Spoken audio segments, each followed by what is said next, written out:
Hi, my name is Jessie Quack, and I'm the editor of the Crooked series of sci-fi crime anthologies.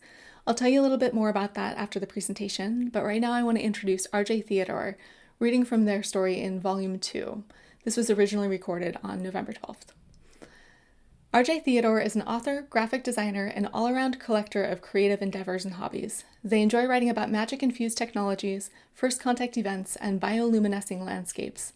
Their love of SFF storytelling developed through grabbing for anything and everything unicorn as a child, but they were subverted by tales of distant solar systems when their brother introduced them to Star Trek The Next Generation at age 7. A few years later, Sailor Moon taught them that stories can have both. Their short fiction has appeared in Metastellar, Lightspeed, and Fireside magazine, as well as the Glitter and Ashes and Unfettered Hexes anthologies from Neon Hemlock Press. They live in New England, haunted by their childhood cat. Go ahead, RJ. All right. if you have the book, you'll notice I snipped a little bit so that I could give you a cohesive bit in 10 minutes. Tallis handed over her invitation. The doorman glanced at it, then announced her to the room, mispronouncing Fira with a long E instead of a long I. Tallis hesitated. Mispronunciation of her name was not a slight that a woman like Fira, Tallis's assumed alter ego for the evening, would let pass. But a glance around the grand receiving room showed her that those who looked up at the announcement were already returning to their conversations. In character as it might be to raise a fuss for the sake of an assumed name, it would draw attention she didn't need. Fine, so she would be Fira with a long E for the evening. It wouldn't matter. In an hour, the woman would cease to exist, and Tallis would be back aboard her airship Windsaber, returned to the comfort of her cotton pants and sipping rum with her crew, toasting another successful job. She'd resisted the urge to tug her prayer locks for luck. The tangled cords were swept up and hidden in her hair for the evening, out of sight. The party guests, inner crust cutters all, were neither pious nor superstitious, overburdened by fortune as they were. So Tallis kept her chin up, her shoulders relaxed and back, imagined herself as a manifestation of Silas Cutter's very will, a force to balance the scales where love of money outweighed fealty to the divine alchemist. In truth, there was nothing so noble about her intent, but a turnaround was due every one of these selfish wood rots, and she didn't mind if it came as a consequence of her getting paid. The hall before her was marble-floored, many-columned, and golden-limbed.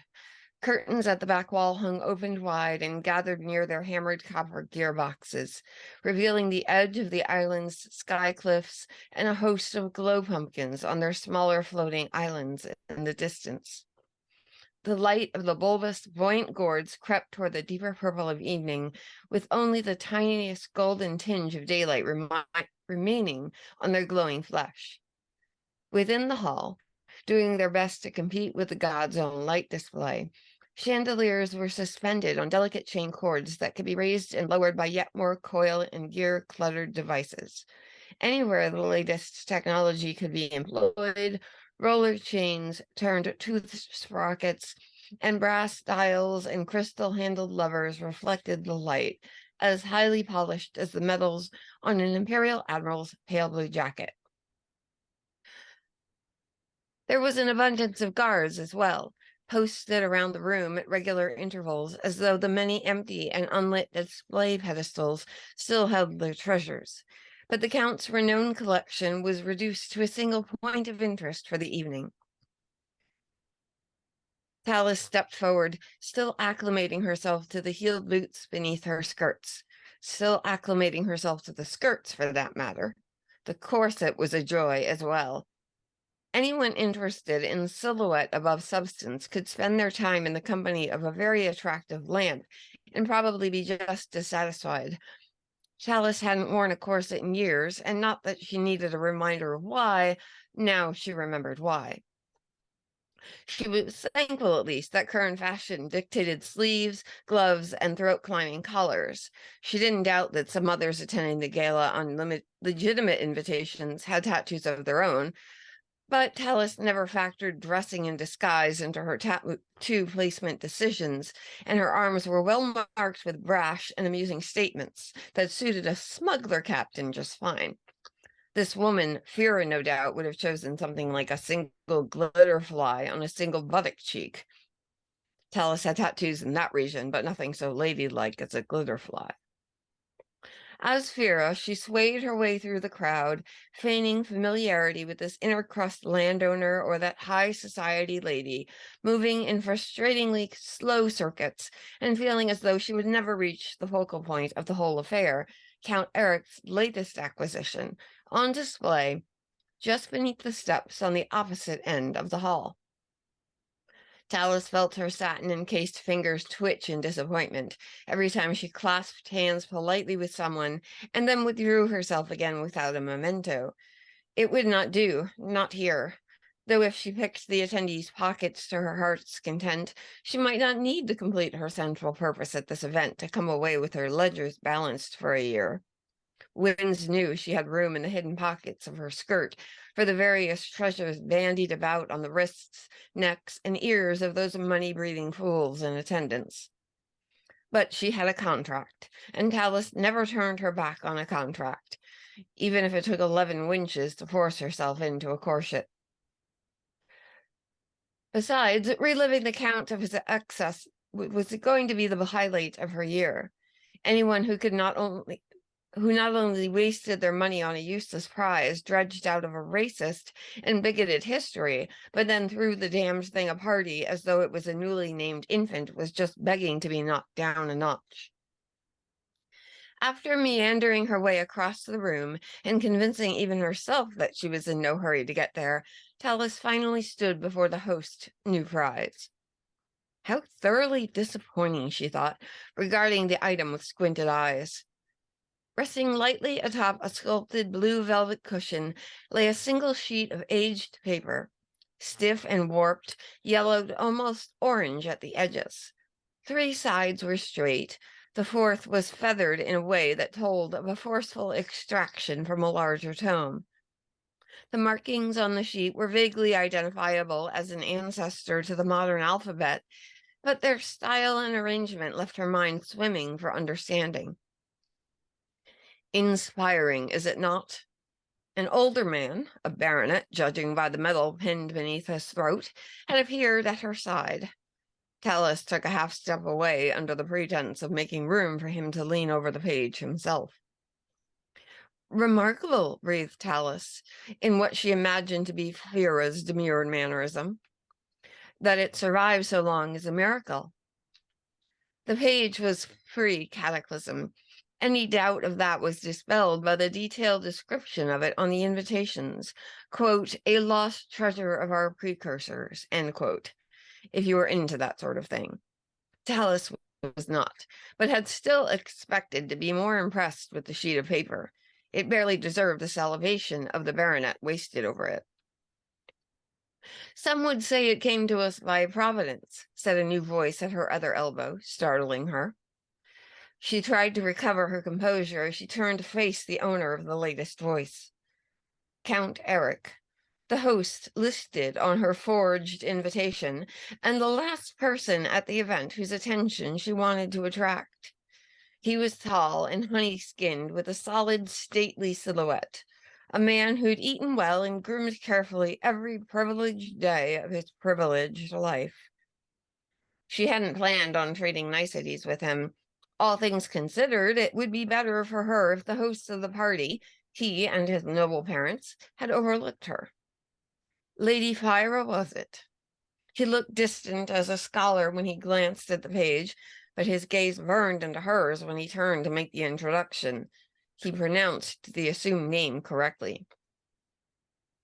It wouldn't be believable for a lesser noble like Fira to ignore someone who could give her a hand up on the world, so Tallis paid attention to him, tried to look like she wanted to. She recovered, curtsying before her stillness stretched into rudeness. How she hated to curtsy, how she hated to talk and move according to rules. If it please my lord, Fira will do, and if I understand correctly, Providence had little to do with it. True, it was obtained at considerable expense. He regarded the page again. After a moment, his gaze flipped back to her, as though the sheet were little more than a grocery list. A testament to the measure of your house, she replied. In her own way, she meant it, though she kept the cynicism from her voice with enough effort to warrant a medal.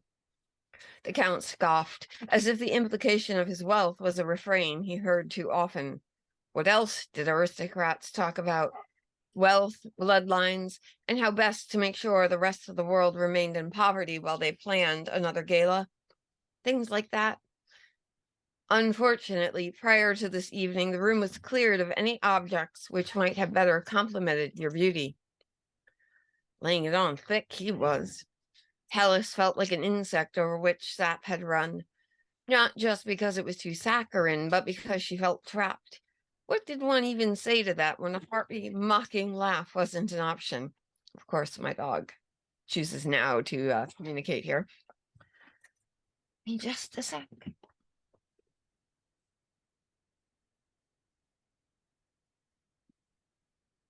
Alrighty there. But there was a glint in his eye. He was teasing her. She'd given him a socially appropriate, vacuous compliment, and he flung it back at her. Lady Fira of the satin and corsets would have come to see the display, to bask in the wealth of the noble houses and names, perhaps aspire through marriage to rise among them herself. She was like the dozens of other unmarried young people there. She wasn't supposed to catch Eric's attention. So much for that. Time to adapt. At least Fira got Tallis into this party, but Tallis was going to have to get herself out again.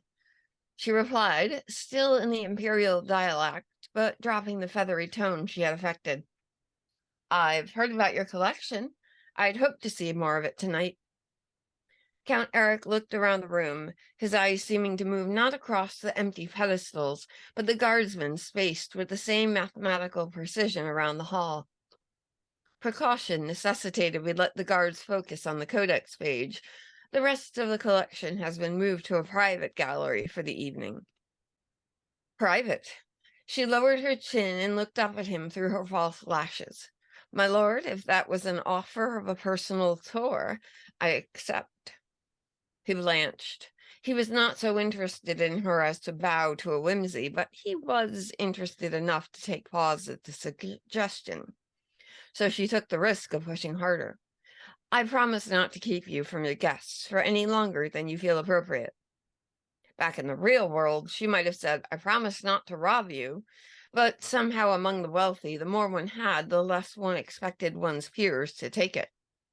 Eric's concern was not being front and center and accounted for, and she'd promised to respect that. It worked. Hi, and welcome back. I promised I'd tell you a little bit more about Crooked at the end, and here we are. So what is Crooked? It's a series of sci-fi crime anthologies that have been edited by me, and the idea is that it exclusively focuses on including stories that are part of a bigger universe. So this is what sets Crooked apart. If you came to this anthology because you wanted to read the story from one author whose series you love, hopefully you'll find another author who writes kind of in a similar style, or writes maybe something dissimilar, but just something that you're into. You can then go and read that story and be like, oh, I want more of these characters. Head to their website and find more of their work. So for example, if you love this reading, check out the show notes below and you'll get a link to the author's website. So this has been an incredibly fun anthology series to work on.